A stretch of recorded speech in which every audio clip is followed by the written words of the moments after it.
Bismillahirrahmanirrahim. Assalamualaikum warahmatullahi wabarakatuh. Waalaikumsalam warahmatullahi Mendengar Pak Irwan wabarakatuh. ya suara saya? Jelas, sangat jelas, Bu. Oke, baik. Terima kasih kepada ATL, Analog Teachers of Learning, yang telah memberikan kesempatan kepada saya pada hari ini dalam menyampaikan materi mengenai penguatan karakter Bhinneka Tunggal Ika melalui gerakan literasi. Oke, next Pak Irwan. Nah, yang harus perlu kita ketahui sebelumnya bahwa sesuai dengan instruksi dari Presiden Republik Indonesia, Bapak Haji Joko Widodo, bahwa 5 nilai utama karakter bangsa Indonesia yang memuat nilai-nilai Bhinneka Tunggal Ika itu antara lain yang pertama religius, kemudian yang kedua nasionalis, yang ketiga mandiri, 4 gotong royong, dan yang kelima integritas. Next. Oke, untuk nilai karakter religius apa sih yang tercermin sebenarnya di dalam nilai karakter religius itu dalam penguatan pendidikan karakter. Nilai karakter religius mencerminkan keberimanan terhadap Tuhan Yang Maha Esa. Ini selaras dengan Pancasila, sila pertama yaitu ketuhanan Yang Maha Esa, yang mana diwujudkan dalam perilaku melaksanakan ajaran agama dan kepercayaan yang dianut.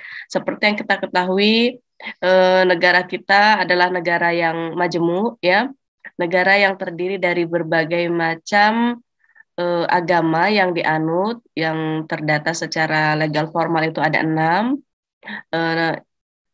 agama Islam, Kristen Protestan, Kristen Katolik, Hindu, Buddha, dan Konghucu untuk saat ini.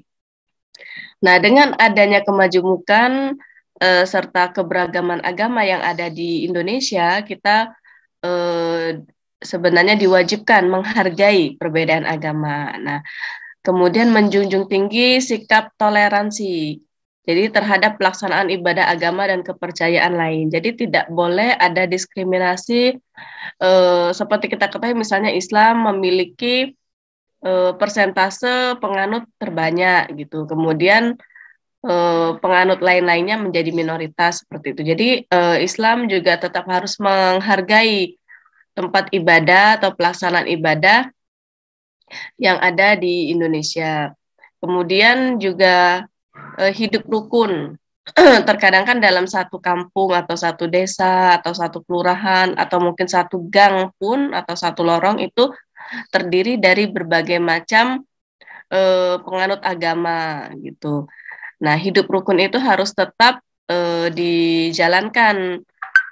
Kemudian implementasi nilai karakter religius ini bisa ditunjukkan dalam sikap cinta damai. Artinya tidak serta-merta karena perbedaan agama yang banyak di Indonesia menjadikan kita saling bermusuhan, tidak, tetapi adanya menghargai perbedaan agama itu dengan kepercayaan. Kemudian teguh pendirian, selanjutnya percaya diri, lalu ada kerjasama antar pemeluk agama dan kepercayaan. Seperti ini momennya pas kalau di Agustus ini adalah momen Independence Day, yaitu hari kemerdekaan negara kita, Negara Kesatuan Republik Indonesia. Jadi antar pemeluk agama yang berbeda ini saling bergotong royong gitu ya, saling bekerja sama untuk melaksanakan misalnya adanya perlombaan gitu kan, kemudian adanya bentuk supporting dana gitu untuk mewujudkan lomba-lomba yang bisa mempererat tali persaudaraan warga negara gitu meskipun berbeda keyakinan. Kemudian tidak adanya perundungan atau kalau sekarang bahasa kerennya itu bullying ya, meskipun kita misalnya ada satu sekolah yang sekolahnya itu sekolah yang lebih ke non muslim gitu. Nah, ada beberapa juga umat muslim yang menyekolahkan anaknya di sekolah non-muslim, boleh gitu. Tapi diharapkan tidak ada bullying gitu, karena minoritas, walaupun pemeluk agama Islam mayoritas, tapi ketika sekolah di sekolah yang non-muslim kan menjadi minoritas gitu. Kemudian adanya persahabatan. Nah, saya kebetulan dulu pernah bekerja di salah satu perusahaan yang punya orang Buddha gitu. Tapi kemudian tidak serta-merta si bos saya ini apa namanya menjadikan kami ini yang Muslim dikucilkan, tidak, tetapi malah menjadi sahabat-sahabat mereka, karena teman-teman saya juga ada yang dari Buddha, kemudian Kristen Protestan, ada yang Hindu malah gitu. Kemudian adanya ketulusan serta tidak memaksakan kehendak. Misalnya adanya perayaan, kalau misalnya perayaan Natal untuk non-Muslim, untuk Kristen, nah tidak serta-merta kami yang Muslim ikut merayakan juga, tidak. Jadi kita harus menghargai dan tidak memaksakan kehendak masing-masing pemeluk agama. Kemudian mencintai lingkungan dengan bersama-sama bertanggung jawab atas kebersihan masing-masing rumah tangga yang apa namanya membaur dengan rumah tangga agama lain. Kemudian melindungi yang kecil dan tersisih, karena banyak sekali walaupun Islam ini mayoritas, tetapi tidak semuanya memiliki tingkat ekonomi yang apa namanya menengah ke atas, adapun yang menengah ke bawah, bahkan yang relatif susah juga banyak gitu. Jadi seperti yang kita ketahui, banyak sekali ada perankingan, misalnya orang terkaya di Indonesia kan rata-rata non-muslim gitu ya. Jadi tidak serta-merta tadi yang merasa dirinya kaya kemudian menyisihkan yang kecil-kecil di bawah, tidak seperti itu. Oke, next Pak Irwan. Selanjutnya nilai karakter nasionalis. Nah, cara berpikirnya yaitu bersikap dan berbuat yang menunjukkan kesetiaan, kepedulian, dan penghargaan yang tinggi terhadap bahasa. Seperti yang kita ketahui, bahasa Indonesia ini sangat harus dijunjung tinggi gitu. Meskipun apa namanya bahasa internasional itu bahasa Inggris, kemudian apa namanya kita berlogat-logat bahasa Inggris, tetapi tidak pada tempatnya kan tidak baik. Jadi harus, meskipun kita diterpa oleh apa globalisasi, kita tetap mempertahankan bahasa Indonesia. Kemudian penghargaan yang tinggi terhadap bahasa tadi, kemudian lingkungan fisik, sosial, budaya Indonesia, ekonomi, dan politik bangsa. Kemudian yang lebih apa namanya level yang tinggi itu menempatkan kepentingan bangsa dan negara di atas kepentingan diri dan kelompoknya. Selanjutnya, sikap nasionalis ini bisa ditunjukkan melalui sikap apresiasi budaya bangsa sendiri. Misalnya kita memproduksi karya anak bangsa, karya lokal gitu yang bisa di apa namanya disupport sedemikian rupa sehingga bisa menjadi produk ekspor. Nah, itu baik sekali karena kebetulan saya juga berkecimpung di dunia industri kecil dan menengah. Saya mempunyai produk sirup, kemudian ada juga beberapa teman-teman itu yang memproduksi apa namanya kerajinan craft gitu ya, kerajinan dari produk-produk lokal seperti tanaman-tanaman yang ada di Indonesia yang bisa dijadikan misalnya batik gitu kan, batik ekoprint gitu kan, itu bisa sangat diapresiasi. Jadi kita harus apa namanya warga negara Indonesia support warga negara Indonesia. Kalau ada istilah woman support woman, dan ini harusnya warga negara Indonesia harus saling mengapresiasi dan mendukung supaya produk lokal kita bisa menjadi produk kebanggaan dan bisa diekspor seperti yang sudah terjadi kan, apa namanya arang kelapa itu bisa diekspor ke luar negeri sebagai bahan untuk sisa rokok apa namanya di Dubai gitu kan, itu menghasilkan nilai ekonomi yang tinggi yang bisa mengangkat perekonomian di daerah-daerah. Jadi seperti itu. Kemudian apalagi nih? Menjaga kekayaan budaya bangsa. Iya, kekayaan budaya bangsa ini tidak boleh dimanfaatkan untuk pribadi sebenarnya. Jadi untuk perekonomian bangsa. Kemudian rela berkorban, unggul dan berprestasi. Selanjutnya cinta tanah air, menjaga lingkungan, taat hukum. Kita punya aturan di negara ini, jadi kita harus mentaati hukum yang berlaku. Tidak serta-merta yang memiliki pangkat jabatan kebal hukum, sedangkan yang di bawah menjadi hukum itu runcingnya ke bawah, tidak. Kemudian adanya sikap disiplin, lalu menghormati keragaman budaya, suku, dan agama, karena Indonesia adalah negara yang majemuk. Disitulah letak persatuan kita, rasa nasionalis kita, karena kita bersaudara, uhwahnya itu bersaudara sama-sama warga negara Indonesia. Jadi harus persatuan antar warga negara itu dipegang teguh gitu ya. Oke, next Pak Irwan. Selanjutnya nilai karakter mandiri yang merupakan sikap dan perilaku yang tidak tergantung pada orang lain dan mempergunakan segala tenaga, baik pikirannya, tenaganya tadi, waktu untuk merealisasikan harapan, mimpi, dan cita-cita.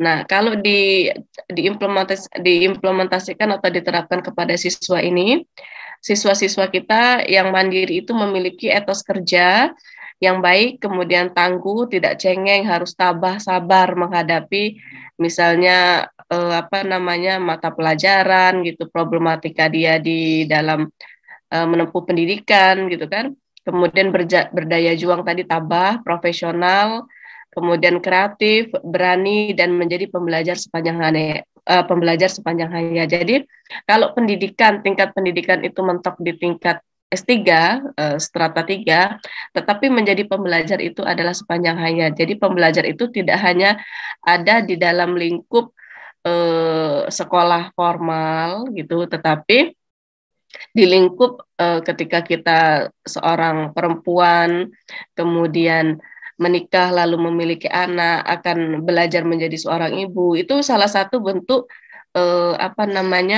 ikhtiar kita untuk menjadi pembelajar, belajar bagaimana menjadi orang tua yang baik, menjadikan anak-anak kita yang solih dan solihah. Jadi seperti itu. Next, Pak Irwan. Selanjutnya, nilai karakter gotong royong ini mencerminkan tindakan menghargai semangat kerjasama dan bahu-membahu menyelesaikan persoalan bersama. Kemudian menjalin komunikasi dan persahabatan, memberi bantuan atau pertolongan pada orang-orang yang membutuhkan.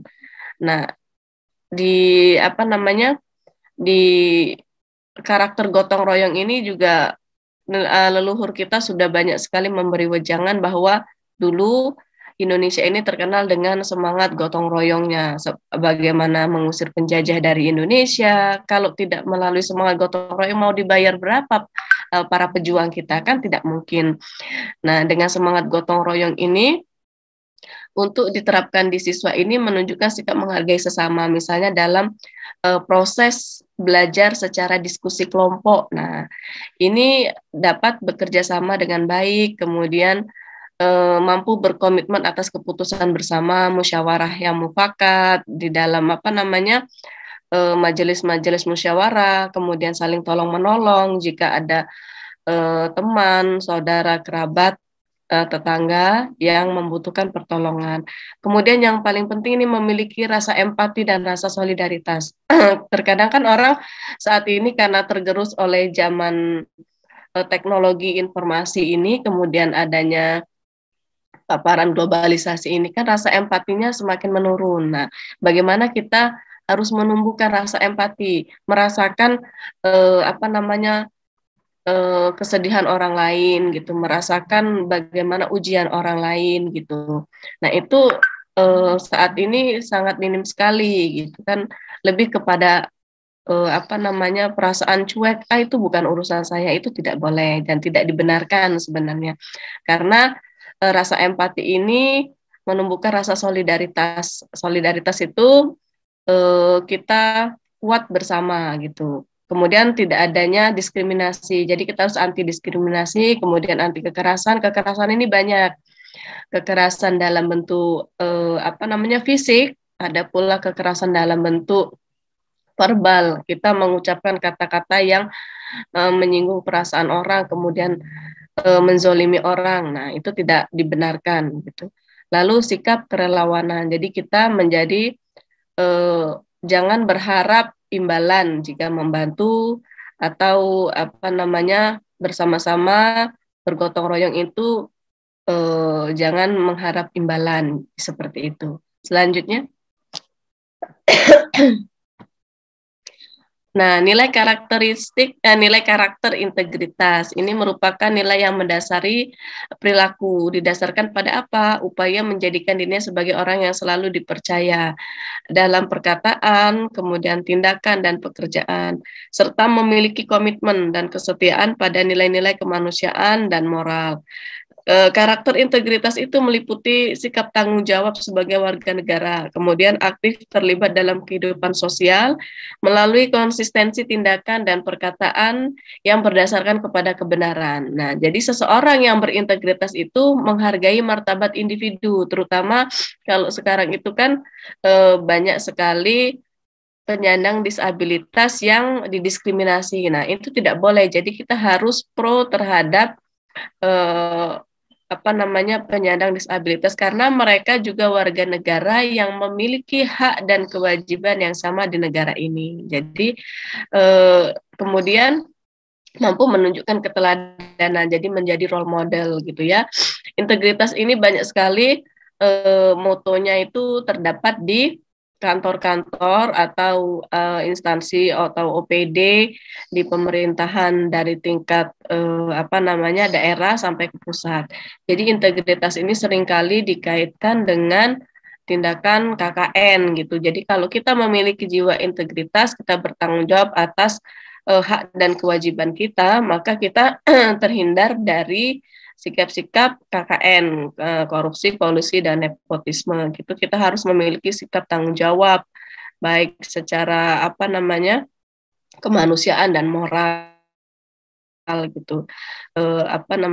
Jujur. Nah, di sini integritas ini sangat mengutamakan kejujuran. Selanjutnya, Pak.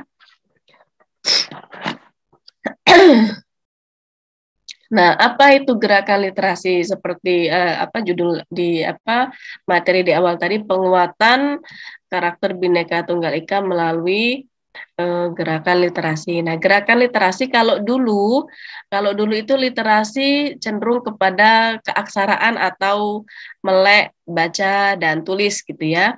Nah, sebenarnya gerakan literasi itu merupakan gerakan untuk mengasah kemampuan. Jadi literasi itu lebih ke kemampuan dalam mengakses, memahami, mengolah, dan memanfaatkan informasi kritis dan cerdas berlandasan kegiatan membaca, menulis, menyimak, dan berbicara untuk menumbuhkan karakter seseorang menjadi tangguh, kuat, dan baik. Ini dicetuskan oleh Kemendikbud tahun 2017. Jadi gerakan literasi ini tidak hanya membaca menulis, sebenarnya ada menumbuhkan karakter seseorang di situ. Dengan adanya literasi ini, banyak sekali literasi itu apa saja. Nah, oke, next Pak Irwan. Nah, ini ternyata literasi dasar yang dibutuhkan oleh baik kalau kita di sini fokusnya ke siswa, ke peserta didik yang dibutuhkan dalam menyongsong Indonesia di tahun 2045 itu ada literasi bahasa, literasi numerasi, literasi sains, literasi digital, literasi finansial, dan literasi budaya dan kewargaan. Nah, ini literasi dasar yang dibutuhkan berdasarkan atau berpegang pada 5 nilai karakter utama dalam penguatan pendidikan karakter yang dicanangkan oleh pemerintah. Oke, next Pak Irwan. Yang pertama literasi bahasa. Nah, apa sih bentuk nyatanya gitu? Jadi bentuk nyata penerapan kegiatan literasi bahasa itu dalam membentuk karakter jujur dan bertanggung jawab. Misalnya apa? Kita menerapkan wajib membaca 15 menit di jam pertama ketika pembelajaran akan dimulai. Nah, kita mewajibkan siswa-siswa untuk membaca apa saja, baik buku pelajaran, buku cerita. Intinya kita menanamkan dulu sikap cinta membaca gitu. Nah, nanti bentuk karakter jujur dan bertanggung jawab itu kita memberikan mereka jurnal literasi yang isinya itu eh, misalnya hari ini membaca buku apa, halaman berapa, apa kesimpulan dari membaca hari ini gitu. Itu terus dilakukan selama 6 hari waktu sekolah gitu kan, 15 menit pertama di awal pembelajaran di pagi hari, misalnya sekolahnya pagi gitu kan. Nah, kemudian mereka mencatat sendiri. Nah, disitulah akan muncul karakter jujur dan bertanggung jawab. Jujurnya dia, seandainya dia hari itu tidak membaca, dia tidak akan menuliskan gitu.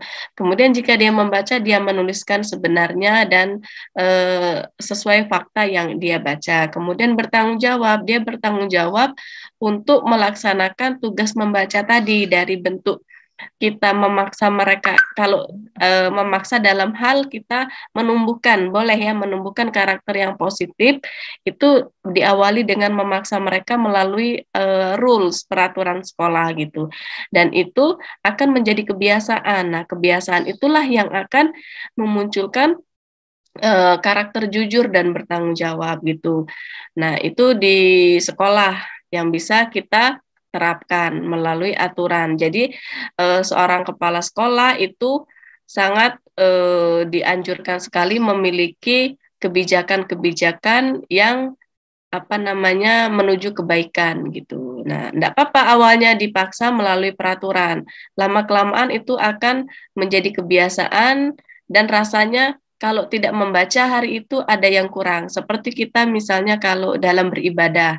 Nah, dalam beribadah juga harus diawali dengan dipaksa dulu supaya menjadi kebiasaan dan akhirnya kita mencapai level bahwa eh, mengharapkan cinta dari Tuhan Yang Maha Esa, Allah Subhanahu wa taala. Jadi keterpaksaan melalui aturan yang diberikan oleh sekolah itu akan memunculkan atau menanamkan karakter pada diri. Jadi seperti itu. Selanjutnya Pak Irwan, ada literasi numerasi. Di sini bentuk nyata dari literasi numerasi seperti kita tahu numerasi ini cenderung ke hitungan ya gitu. Nah, melalui apa? Pengembangan etnomatematika. Etnomatematika yang merupakan salah satu bentuk pembelajaran yang mengaitkan kearifan budaya lokal dalam pembelajaran matematika. Melalui etnomatematika, konsep-konsep matematika itu dapat dikaji dalam praktek-praktek budaya. Dengan etnomatematika, peserta didik akan lebih memahami bagaimana budaya mereka terkait dengan matematika, dan para pendidik dapat menanamkan nilai-nilai luhur budaya bangsa yang berdampak pada pendidikan karakter. Jadi di sini ada pendidikan karakter, eh, apa namanya? mengenal budaya-budaya kearifan lokal dari Indonesia melalui pembelajaran matematika. Mungkin yang selama ini tidak mengetahui, nah ini baik sekali ternyata, karena matematika ini kan cenderung eksakta ya. Sepertinya kalau kita lihat tidak tersentuh dengan nilai-nilai budaya, tetapi nah, inilah kenyataannya. Dengan kreativitas, inovasi dari seorang guru bisa menciptakan misalnya pembelajaran berupa produk misalnya atau materi mengenai etnomatematika matematika yang dikombin dengan kebudayaan kearifan lokal. Ini sangat menuntut sekali kreativitas dari seorang guru gitu. Karena matematika ini cenderung membosankan ya, cenderung membosankan, dan pikiran kita kalau matematika itu sudah mata pelajaran yang sulit gitu dan tidak ada kaitannya, udah ngitung aja kegiatannya, ternyata tidak gitu ya. Selanjutnya Pak Irwan. Di sini ada literasi sains. Jadi bentuk nyata literasi sains ini yang dapat dikuasai siswa, salah satunya dapat ditunjukkan dalam bentuk sikap ilmiah. Jadi di dalam pembelajaran sains itu ada scientific apa tindakan-tindakan atau sikap-sikap ilmiah yang harus dimiliki oleh saintis misalnya gitu kan. Sikap ilmiah ini tercermin pada sikap jujur dan objektif dalam mengumpulkan fakta dan menyajikan hasil analisis fenomena-fenomena alam. Oleh karena itu diharapkan karakter siswa yang dapat dibentuk melalui literasi sains ini adalah sifat jujur, objektif, bertanggung jawab, tekun, terbuka dan toleran. Jadi seorang siswa yang melakukan pembelajaran IPA, contohnya ya kalau sains ini cenderung ke IPA, itu dalam melakukan pembelajaran, misalnya kita mau mempelajari tentang organ-organ seekor kata, di mana matanya, itu mereka akan mencatat semua hasil dari pembelajaran penelitian yang dilakukan itu secara jujur, secara transparan, terbuka, kemudian objektif, apa adanya gitu, sesuai dengan fakta yang ada. Nah, ini literasi sains atau yang pembelajaran sains inilah karakter yang diharapkan muncul ketika mempelajari sains ini, yaitu sikap jujur dan objektif, tidak memanipulasi data yang ada secara fakta gitu. Selanjutnya Pak Irwan. Literasi digital.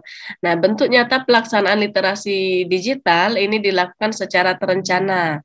Nah, sekarang ini kan literasi digital ini sangat harus dan wajib dimiliki karena kita hidup di saat ini di zaman teknologi, era digital, semua orang punya Android, semua orang bisa mengakses segala macam informasi yang ada di seluruh dunia dengan hanya menggunakan jari masing-masing. Jadi, apa yang bisa dilakukan?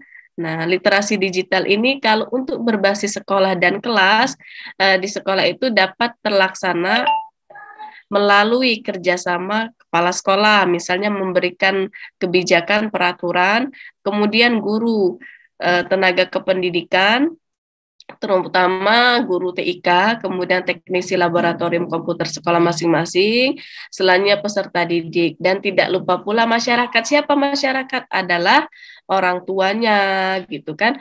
Bisa juga masyarakat sekitar, kan, stakeholder-stakeholder yang terkait untuk bisa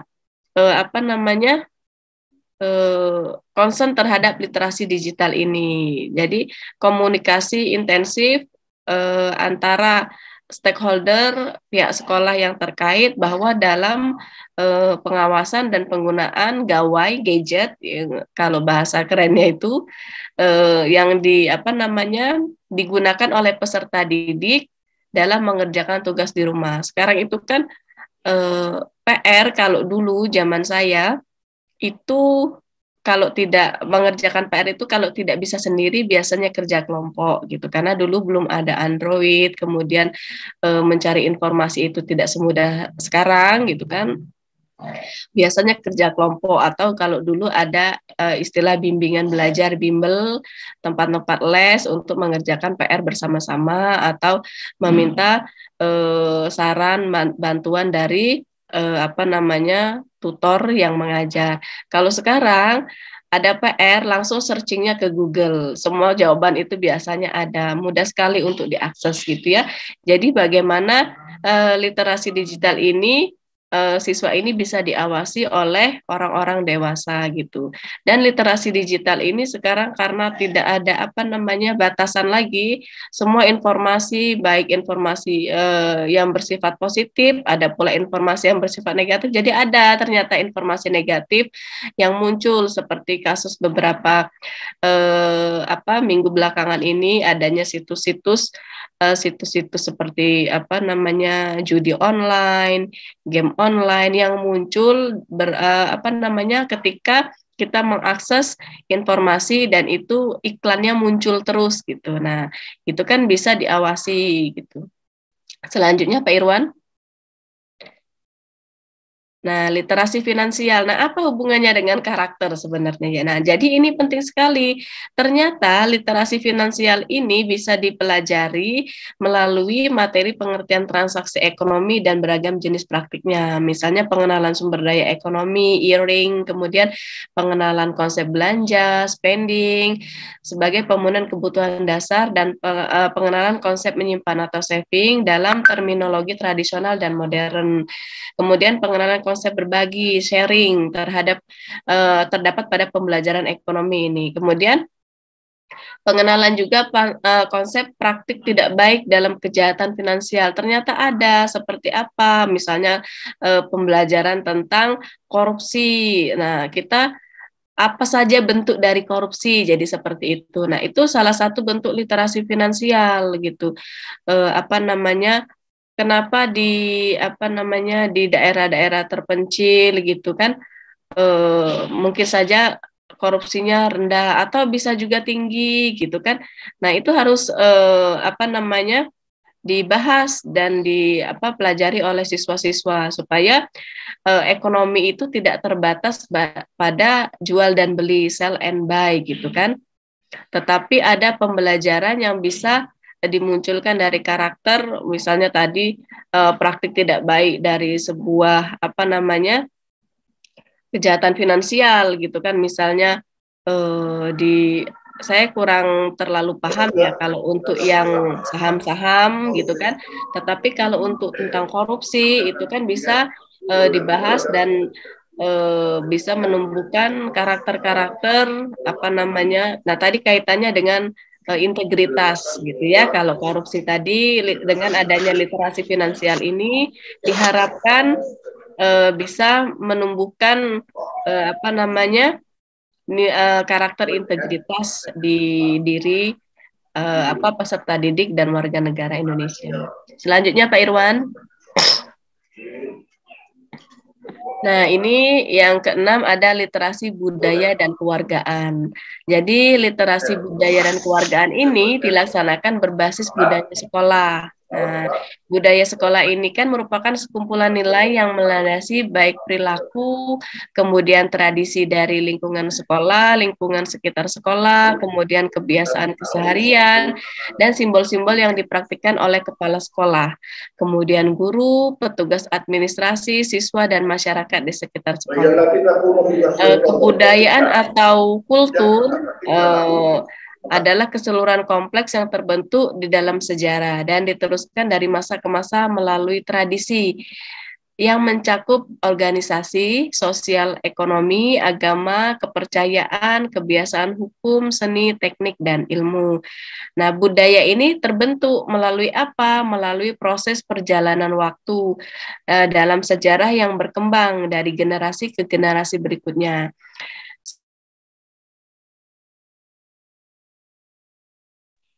Kalau untuk literasi keluargaan itu kemampuan dalam memahami hak dan kewajiban sebagai warga negara. Jadi ada hak kita di negara ini dan juga ada kewajiban yang harus dipenuhi gitu. Selanjutnya dalam proses pengembangan literasi budaya dan keluargaan ini di sekolah dasar contohnya dengan basis masyarakat itu melibatkan orang tua tentunya. Karena tidak hanya di sekolah, siswa juga harus diharapkan meningkatkan minat bacanya di rumah. Adanya peran orang tua di rumah dapat membantu meningkatkan minat baca anak di rumah. Dengan literasi budaya melalui bacaan-bacaan yang dibaca oleh peserta didik ini bisa didampingi oleh orang tua selain dari sekolah juga. Jadi budaya-budaya yang ada di Indonesia itu kan banyak karena Indonesia adalah majemuk. Jadi banyak sekali budaya-budaya yang tercermin dari masing-masing daerah dan itu dituangkan dalam buku-buku. Nah, buku-buku itu bisa kita baca jadi anak-anak memiliki pengetahuan bahwa Indonesia ini terdiri dari berbagai macam suku, kemudian agama, kemudian apa namanya adat istiadat masing-masing gitu. Jadi itulah yang harus terus ditumbuhkan di dalam jiwa peserta didik maupun warga negara. Oke, next Pak Irwan. Iya, terima kasih atas kesempatannya. Jika ada materi yang saya sampaikan belum dimengerti, bisa ditanyakan di sesi tanya jawab. Saya kembalikan kepada Pak Irwan. Saya akhiri. Wassalamualaikum warahmatullahi wabarakatuh.